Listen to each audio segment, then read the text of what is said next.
word that has been thrown around loosely for years now, but it's seen a lot more use in recent times given the situation with the Epic Games Store exclusives. And it's a word that essentially, when it's used, is saying that somebody is being unreasonable because they're blinded by their own selfishness. Sometimes, you know what, sure, it can be the right word to use, it can be accurate, but quite often it's not. Quite often it's a word that's used to shut down debates, to lock people out, and when it's combined with other words like, say, toxic, it's creating a convenient boogeyman. Yet, what do you find when you look at the big picture? Well, I think you find that, well, yeah, fans can act in an entitled manner sometimes. So too can game developers. So too can the journalists who cover the industry professionally. And today that means that we have a lot of work to do. Yeah, this has been an issue for a long time. Hey everyone, and welcome back to another super fun deep dive episode. Okay, How's it here we got this go. bad lately? I mean, sure, the internet's always been dramatic enough, hasn't it? But as of late, it's been rough. Now, sure, it's a broader cultural issue, but there's no doubt that the Epic Store exclusivity, that has led to another wave in all of this stuff. First though, before we get into this, site changes have heavily decreased recommendations of content like what you're about to watch. Why are people mad about the Epic Store? Is favoring subscriptions and ringing the bell. I don't get it. As shown by the new numbers that creators are being shown. So, if you would like to stay updated on gaming news, then hit subscribe and ring that bell. It seems like we're going to be on your recommended feed a little bit less moving forward. So, let's see if we can increase the percentage. So why do people not like it? Support is bad? So Steam support. I've heard a million bad things about Steam support. It's an inferior Steam? So like the program isn't good? I don't get it. On that bar. I don't know. That said, let's get into the video. So I'm covering today's topic from three perspectives. I think three perspectives that pretty much cover the main ones. Of course, I'm a games consumer. I'm also somebody who covers the industry professionally on this channel, and I'm also a developer. When developers talk about struggling to keep the lights on, well, I've been there. I funded my company with my own savings. I know how terrifying it is, like how terrifyingly fast money leaves your bank account when you're funding a 4 to 6 person team. I've made wrong decisions that have cost me a good bit of money. I get it. Game development is hard. Now, our studio's fine. We're coming through the other side. You'll see our work soon, but that is a story for another day. And I bring this up. I bring up my experience doing development stuff because I constantly see my fellow developers treat our audience with disdain. I see them display the exact same entitlement that they decry those who play games for. And what happens when traditional media steps in to cover this? Well, it's not particularly good. They often also act in an entitled and unreasonable manner. Less so for new media, although I do often see pundits either play dumb to please a crowd or just be plain bad at their job, not doing proper research. I mean, the lack of mentioning the China-like video game playtime restrictions suggested by the UK Parliament's Game Gambling Commission, that's a great example of really kind of irresponsible punditry. But the thing is that almost nobody is coming off from this modern situation looking quite good. But to start, we're going to look at those who cast the first stone. And recent events have given us a prime example here, the Ooblets situation. What's fascinating here is how close they were to giving an honest and respectful explanation of their situation, and then how much they ruined it by essentially lacing their post with bile. And what's great is that I've got an example of another developer doing the same thing, but doing it well. So the Ooblets developers made a post announcing their Epic Games Store exclusive. A game about farming and collecting creatures. Oh, that sounds great. It's basically Animal Crossing, I'm sure. Yeah, it's Animal Crossing. And they started off by poking a bit of fun at Epic and all their Fortnite dances, and then they got into the real stuff. In the Why'd We Do This section, they pretty much say it perfectly. They say that Epic was a big decision that they didn't take lightly, but that the numbers made sense. They said that Epic doesn't have a great market share right now, so instead they offer a minimum sales guarantee. They say this minimum sales guarantee matched what they wanted to earn from the game across all stores. They talked about how this deal removed a lot of stress and uncertainty, as they now know they can make it to launch and will not have to worry about keeping the lights on, and that they're able to afford some extra help in making the game, something that will have a ramp-up time that will delay the game a little, but will result in it having more features and more content. And when I read it out like that, I think it sounds perfectly reasonable to most people, and sure, it might be a bit inconvenient and not ideal, but from their perspective, that does make a lot of sense. But you see, here's the problem. I've left out some things. You see, when they say gamers, they say gamers TM, you know, like a trademark. That's pretty othering. It's a bit nasty, don't you think? And Epic paying for PC exclusives has become the latest thing gamers have gotten angry about, which I'll talk more about a bit further down. So you can already tell they're mad about this, okay? Like, they're always mad. They bought the game. Yeah, I don't know. Let's just take a look at this. All right, gamers TM. sure, it could be a little bit of light-hearted, honest ribbing, but when you look further down their post, well, that does change. They're aware of the backlash, and they talk about some of the common criticisms. And you know what? Their core points are reasonable enough, but they say this. Okay. Feeling like you're owed the product of other people's work on your terms or else you'll steal it is the epitome of the word entitlement that people use to discuss immature, toxic gamers. They then go on to suggest that instead people are angry at climate change, human rights abuses, the new Twitter UI, and the last season of Game of Thrones. I mean, sure, jokingly, but their point being, hey, it's a game, so let's not get worked up about it. And when I looked at this post, I was just amazed. Because logically, they're reasonable about their points, why they went with Epic, but they managed to throw all of that out the window when they decided to lace their post with venomous, othering language. They talked about how great their community is, and then they say gamers TM. They conjure up the tired entitlement language, and they purposefully make those who disagree with them the other group. And this othering is the core of what I think is destroying video games discourse. Instead of having an open and honest discussion that's not preemptively aggressive, we're instead seeing people pretty much lob mud at each other, all while claiming the moral high ground. That's pretty much... I can get where they're coming from, right? Because, like, obviously, like, any game does anything, right? Like, WoW does anything, and people go absolutely fucking berserk. Like, they get so mad, they get so angry, they're harassing devs, they're saying a bunch of bad stuff. Like, I think the best example of this is, like, Holinka, right? Like, how can you be Holinka and not fucking hate your consumers, right? You can't be Holinka and not fucking hate the people that play WoW, right? That's really all there is to it. And to me personally, I can see how that makes sense, right? You have people that... And it's also, like, I mean, complaining about the issue is that the sphere in which people complain about issues, right? It's okay to complain about something and be like, okay, well, you know what? I don't really like this change, but I think that people take it way, way too fucking far. They make, you know, they make accusations like that, personal accusations, personal insults, and everything like that, and they take it out of the sphere of, you know, just the game, and they make it personal.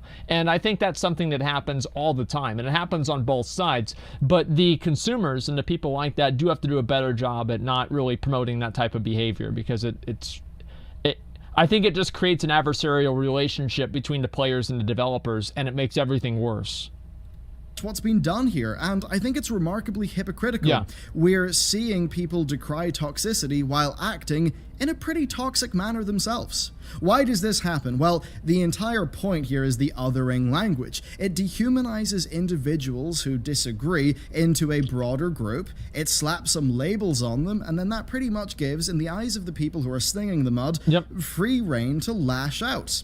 And that's what they fucking do. This is exactly what they fucking do now. Is they put a label on somebody. They're like, oh, well, this person is whatever, fill in the blank. And because they're this thing, I can say anything that I want to them. It doesn't matter. And it's basically they're giving themselves licenses to bully certain types of people based off of how they label them.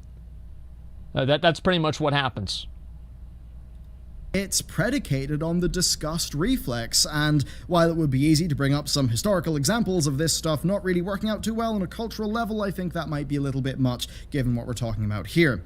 Here's an example, though, of a developer being far more reasonable and making a very similar point.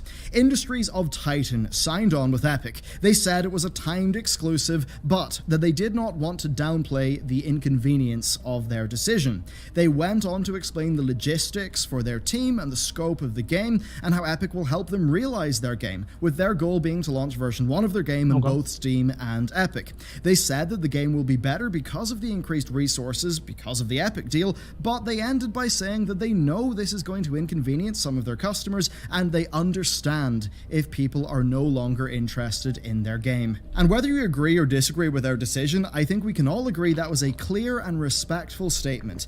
They did not downplay people's concerns, nor did they pull the usual, sorry if this inconvenienced you. They knew fine well that for a group of the people reading their post, it was an inconvenience.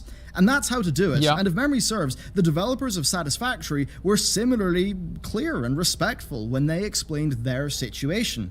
Indeed, I think that I think that's basically what it comes down to, is that as soon as things devolve into personal insults, the other side is going to do the same fucking thing, right? But if you can keep things to be reasonable and everything like that, I don't think that it's going to be as bad. But that's basically what happens, is that as soon as things become personal, then it just gets worse from there. That's all it really comes down to. Developers of Ooblets unfortunately acted in a rather entitled and toxic manner. Many game developers seem to basically feel entitled to the ideal customer. Going by the Ooblets post, some developers watching this may think that I'm just another entitled customer or angry YouTuber, gamer bro, but that's not the case. I do get it. Like, we've had some assistance from a local government fund, but I've put a lot of my own money into keeping our studio alive through the harder times. I know what it's like to worry about keeping people in a job, knowing that you are their sole source of income. That is a lot of stress. Now, our successes on YouTube have meant that we've not really had to worry about keeping the lights on so much in recent times, but believe me, before YouTube was the size that it is now, we had some very, very close calls.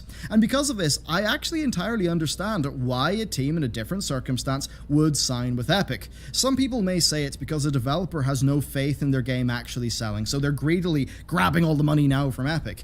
And I don't really think that's a particularly fair statement, because if you can't get the funding to finish your game will never exist. And I do think that one thing the gaming sometimes you have to make concessions don't appreciate that much from a developing perspective, because they never see it, is the failure rate of games. There's actually a massive survivor bias in gaming. You only see the projects that succeed.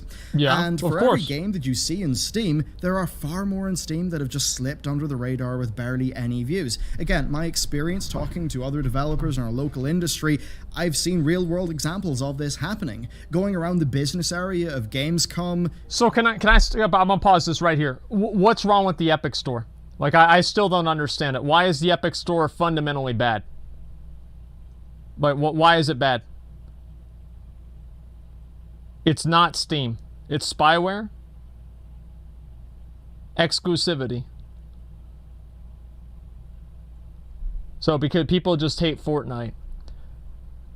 From my perspective, it seems like people don't like the Epic Store because it's not Steam. Because it's connected to Fortnite, they don't like Fortnite, and they don't want to have to download 2 programs and 2 apps to run programs. That is what it seems to me. I've used the Epic Store before. I have the Epic Launcher. Everything about it seems to work fine. It's used in China. Yeah, China owns it. Okay, well, I mean, do you really think that, like, they're not gonna, like, Steam isn't gonna sell you information and this other place will? Like, I don't know. I feel like I just assume that any company is going to sell your information for the right price. It's just the fact of life, okay? It's not on par with Steam. People are using Steam off. It's really hard for me to read all of this. You guys are very opinionated about this. They banned another streamer for buying games.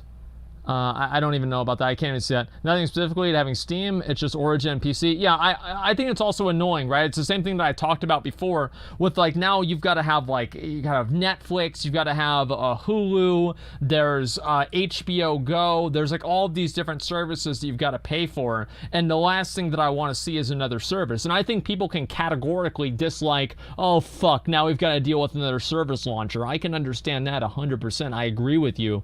But things that are fundamentally bad about Epic, it seems like a lot of the things that are bad about the Epic Store are not actually things that have to do with the Epic Store. They're things that have to do with the perception of the Epic Store and what it relates to and what is on the Epic Store, aka Fortnite, right? It's just less feature. Well, who cares? I mean, it shouldn't really matter. I mean, like, if people want to put their shit on there, that it's up to them, right? I don't know. I don't think that devs should be expected to put their stuff on Steam. I don't really think that's fair to them. It doesn't have reviews. Yeah, that's good, because there's no other way to get reviews for games. I don't think that devs should be expected to put their games on Steam. I think it's just kind of ridiculous.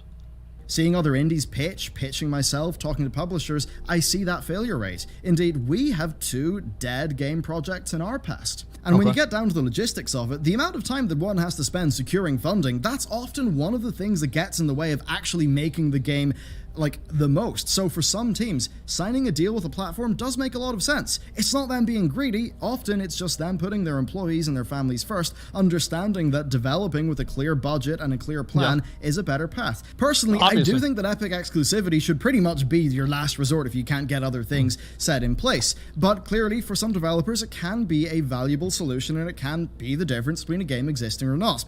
Ideally, this is the kind of place where gaming audiences could be a bit more empathetic and reasonable, but here's the big challenge here.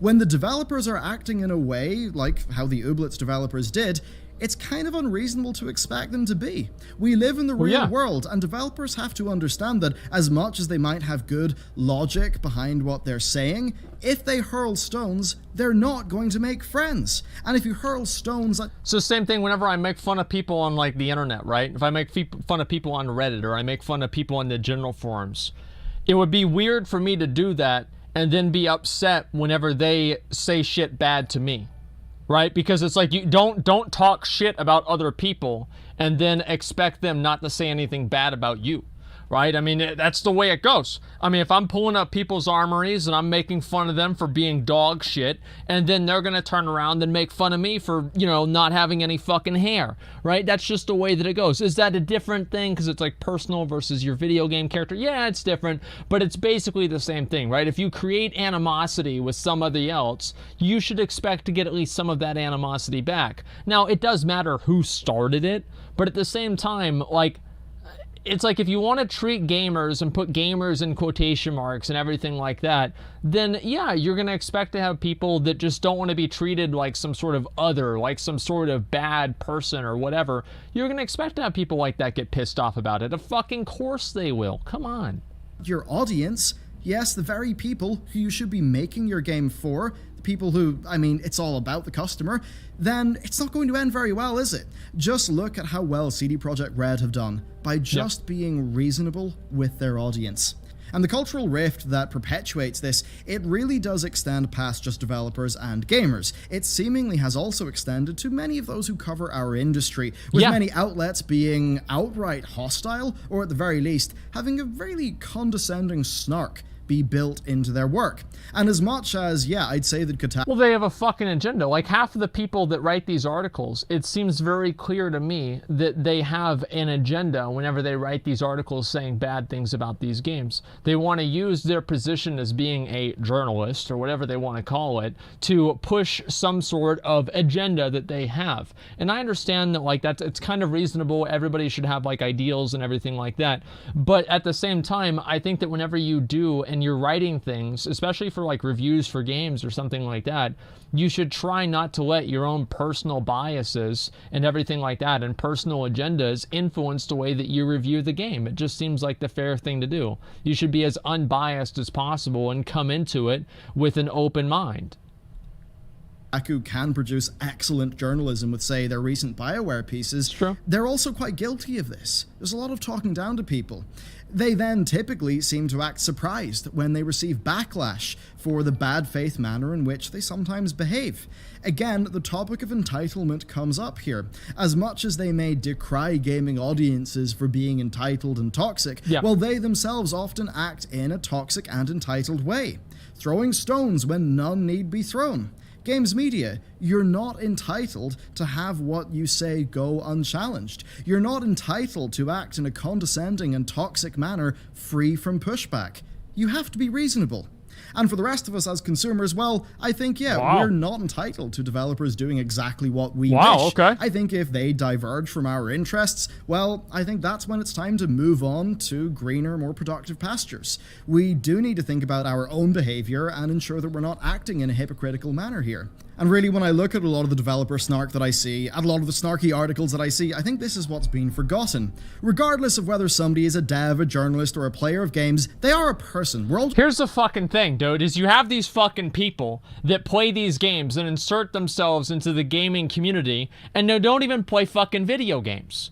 Like, for me, for example, like, I don't go around and talk a lot about, you know, is the new Call of Duty good or bad? I'm going to say that, yeah, it looks boring, right? But I'm not going to really get very specific into it because I don't fucking know. For example, like, I didn't go and cast a world first race because I didn't mythic raid. I had no fucking idea what I was talking about. You have these people that come into the space, they want to change the space, and they are the ones that are the other. Everybody else has just been sitting around playing video games, having fun, and then you have this fucking jackass Agenda Andy come in, and they want to change everything up. They've got a laundry list of problems with current games, and then they get surprised whenever some people say, fuck you, we don't want to deal with your laundry list of complaints. If you don't like the space, go somewhere else.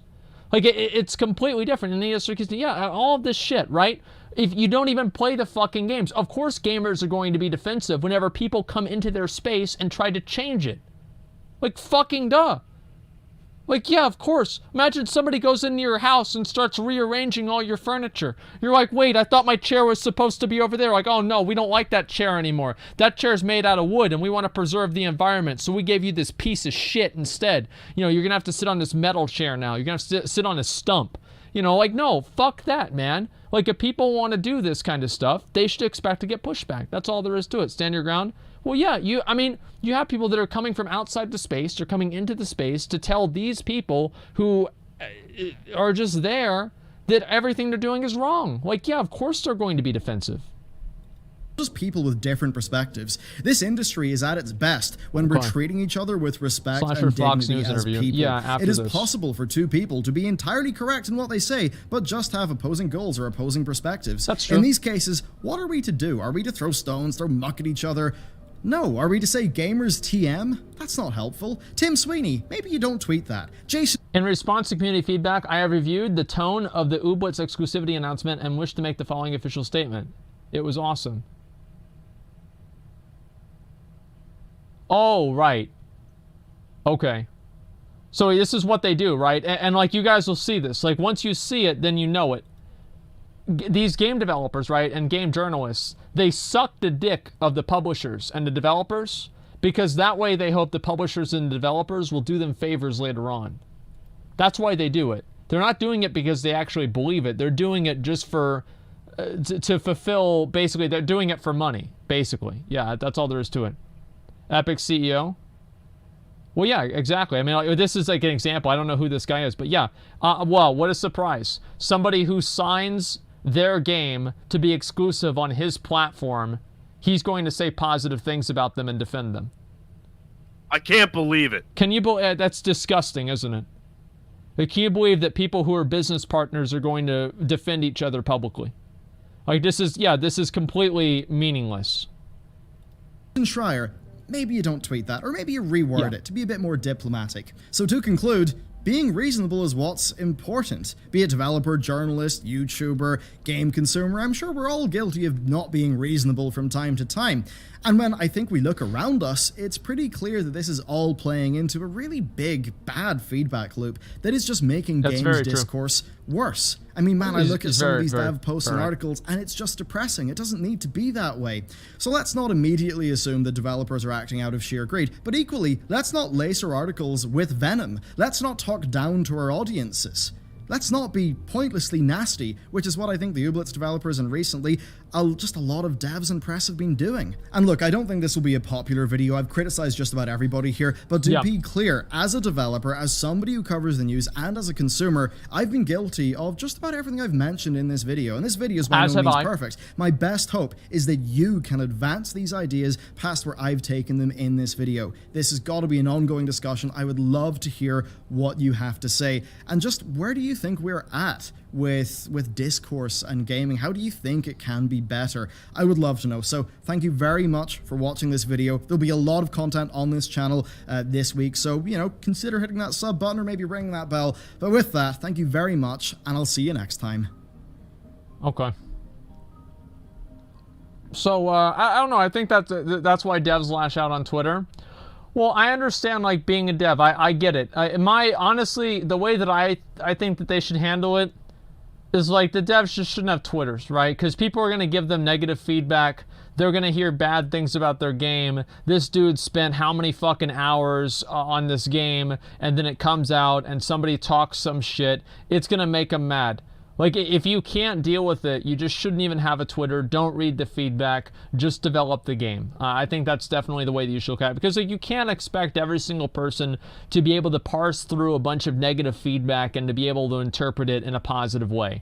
Most people can't do that. Let's just be honest. Most people can't. They get really pissed off, and that's the way that it goes. And I need a safe space, incel logic? Well, no, it's not incel logic at all. I mean, the thing is that not everybody wants to open themselves up to harassment from thousands of anonymous people on the internet. Nobody wants that. So it's very easy to say that, oh, it's a big deal or it's not a big deal. But like, nobody in here has probably ever experienced that themselves. So it's hard, especially in like to put something out, spend like hundreds of hours onto something, like weeks after week, months after months, make sacrifices to make something happen. You finally put it out and people just shit all over it. Obviously, you're gonna deal with it in probably a negative way, right? It's the same as if you cook somebody dinner and they say they don't like it and you're slightly annoyed. Well, imagine if you cook 1 million people dinner and they all throw the shit on the floor, and then they shit on the floor and they say it's better than your shit that's on the floor. You're going to be pissed. Okay, that's just the way that it goes.